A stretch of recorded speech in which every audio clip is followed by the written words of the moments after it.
ओम नमो आदेश आदेश आदेश ओम गुरुवे नमः। आदरणीय सदगुरुदेव भगवान के चरणों में कोटि कोटि प्रणाम, कोटि कोटि नमन।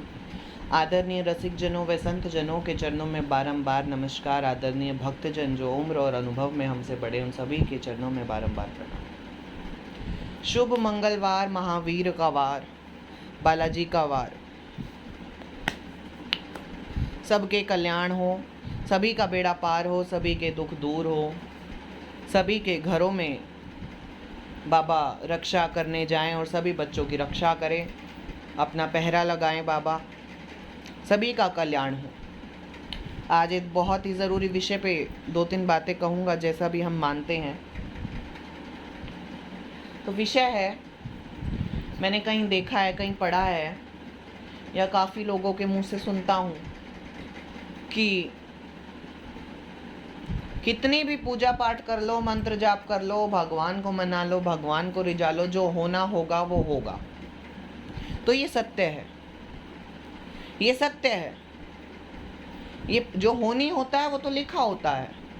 अब मैं भगत बना हूँ, ये भी पहले लिखा हुआ था कि मेरे को इस जन्म में भगत बनना है, इस उम्र में बनना है। कोई पूजा पाठ कर रहा है तो वो भी पहले से लिखा हुआ है कि वो इस जन्म में पूजा पाठ करेगा। किसी का ये लिखा हुआ है कि वो भगत बन के उल्टे सुल्टे काम करेगा और फिर जेल में जाएगा, तो वो भी पहले से लिखा हुआ है ना। तो ये सब तो पहले से विधि का विधान है। पर हम बात बात पे भगवान को दोष देते हैं, हम सभी देने लग जाते हैं। कई बार भगत भी, बड़े बड़े भगत भी कहने लग जाते हैं कि हम तेरी इतनी पूजा पाठ करते हैं फिर भी हमें इतने दुख देता है। अरे इसी जन्म में तो कर रहे हो पूजा पाठ, कौन सा पैदा होते ही करने लग गए थे? जो पाप किए हमने पिछले जन्मों में, इस जन्म में उन पापों के कर्मों का फल वो कहाँ जाएगा? वो कहाँ जाएगा? अगर खेत में कुछ बोते हो, उनमें से आधी चीज खराब हो जाती है, फल नहीं उगते या गल जाते हैं या कीड़े लग जाते हैं उन पेड़ों में या खराब हो जाते हैं वो पेड़, तो उन पेड़ों को क्या करते हो? नुकसान तो होता है ना। तो ऐसी कर्मों का खेल है। किसी को जितनी पूजा पाठ करनी है वो भी पहले से लिखा हुआ है। पूजा पाठ करोगे तब भी आपका फायदा, नहीं करोगे तब भी आपका नुकसान है। भगवान का कुछ नहीं जाएगा, भगवान का कुछ नहीं जाएगा, समझे? नहीं करेंगे तो हमारा नुकसान, करेंगे तो हमारा फायदा। इस जन्म में सुख नहीं तो कम से कम ये आशा तो है कि भगवान का नाम ले रहे हैं, कम से कम अगला जन्म तो सुधर जाए, अगला जन्म तो सुधर जाए। मनुष्य जीवन मिला है, हीरे जैसा, हीरे जितना मूल्य है हमारा जीवन। अगर इसको भी हम ऐसे कोटि के समान, कौड़ी के समान बिताएंगे बिना भगवान का नाम लिए, तो क्या होगा? और जिंदगी में परम सुखी वो है इस संसार में जिसको किसी से लेना देना नहीं है, जिसको सत्य नहीं पता जिंदगी का कि भगवान क्या है और हम क्या है। जिसको ये पता है कि जिंदगी क्या है, हम क्या है और भगवान क्या है, वो इंसान सबसे ज्यादा दुखी है, क्योंकि वो इस संसार में रहना ही नहीं चाहता। इसलिए संत और रसिक जन अपनी पूरा जीवन प्रभु के चरणों में अर्पित कर देते हैं कि इस जीवन में इतना तेरा नाम लेंगे कि हमें दोबारा इस जेल में, इन संसार में ना आना पड़े। ये एक मेला है। ये मेला किसी को पसंद है, किसी को नहीं पसंद है, पर जिसको सच्चाई पता है जीवन की, उसको जिंदगी जीना पसंद नहीं है। वो सबसे विरह में रहता है, सबसे दूर रहता है, उसकी किसी के साथ अच्छा नहीं लगता, क्योंकि उसको परम सत्य पता है कि कोई किसी का नहीं है, अकेले आया अकेले जाना है।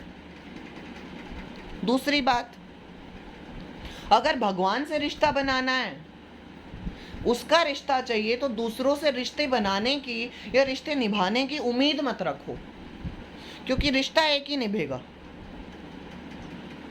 अब किसी से प्रेम होता है तो ये नहीं है कि आप इकट्ठे 5 लोगों से या 20 लोगों के साथ प्रेम करोगे, उनमें अपना प्यार बांटोगे, नहीं।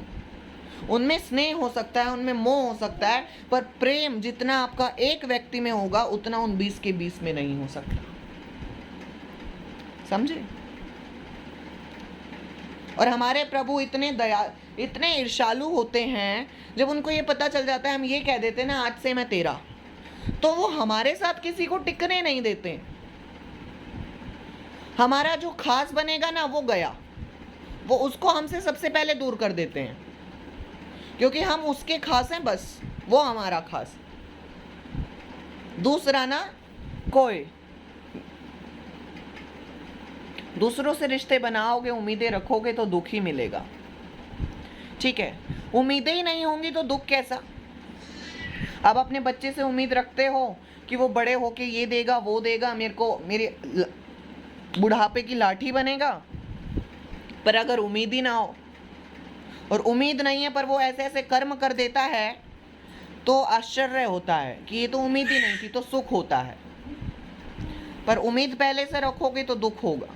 तो इसलिए परम सत्य है, जो होना होगा वो तो होगा, पर इसका मतलब ये नहीं है कि आज मैं कुछ करना नहीं चाहता, काम को अगर मेरे को काम लगना होगा तो अपने आप लग जाएगा, ये नहीं है।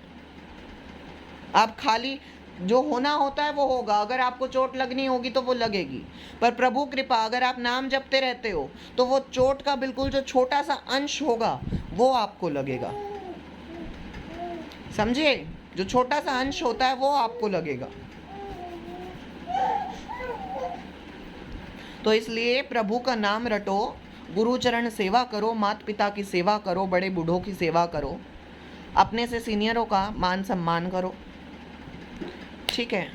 दूसरों में गलतियां निकालना बंद करो, जो जैसा है उसको रहने दीजिए, कोई फर्क नहीं पड़ता। अगर आप सच्चे भगत हैं तो कौन कैसा है आपके लिए वो मायने नहीं रखना चाहिए, ठीक है। कौन कैसा है उसको मत देखो, अपने प्रभु में इतने लीन रहो कि आपको दूसरा कोई दिखे ही ना, समझे ना। क्योंकि जो अच्छे वो होते हैं भक्त, उनको किसी में कमियां नहीं दिखती, और जो कमियां निकालता है वो मेरे हिसाब से सच्चा भक्त होता नहीं। कमियां मत निकालो दूसरों में, क्योंकि परफेक्ट तो इन संसार में कोई है नहीं। परफेक्ट हो तो भगवान ही ना बन जाए, परफेक्ट हो तो वो ईश्वर ही ना बन जाए, यहाँ क्या करे फिर, ठीक है। और भगत हैं हम, भगत रहने दो हम लोगों को भगवान का दर्जा मत दीजिए। हम उसके लाल हैं, जो कुछ करता है वो करता है, हमसे भी वो करवाता है, हम उसके हाथों की कठपुतलियां है, वो हमें जैसे नचाना चाहे वैसे नचाता है। ये मान सम्मान आदर प्रेम आप सभी लोगों का भी उसकी कृपा से हमको मिलता है, अगर उसकी कृपा ना हो तो हम वो भी ना पा सके, ठीक है। इसलिए प्रभु का प्यार पाओ, जिस दिन प्रभु का प्यार पालोगे उस दिन दुनिया का प्यार अपने आप मिल जाएगा, समझे। पर अगर दुनिया का प्यार पाने के चक्कर में मिलोगे ना, एक बात याद रखना, जो प्रभु से प्यार करेगा, अगर प्रभु से प्यार करोगे तो जिंदगी में वो तुम्हें धोखा नहीं देगा, पर जिंदगी में अगर किसी और से प्यार करोगे तो उसके कि वो हमें धोखा दे देगा ना, ये दिल में रहता है कि वो हमें छोड़ देगा या धोखा दे देगा, ठीक है। जय शिव शक्ति, आप सभी का कल्याण हो। जय गुरुदेव।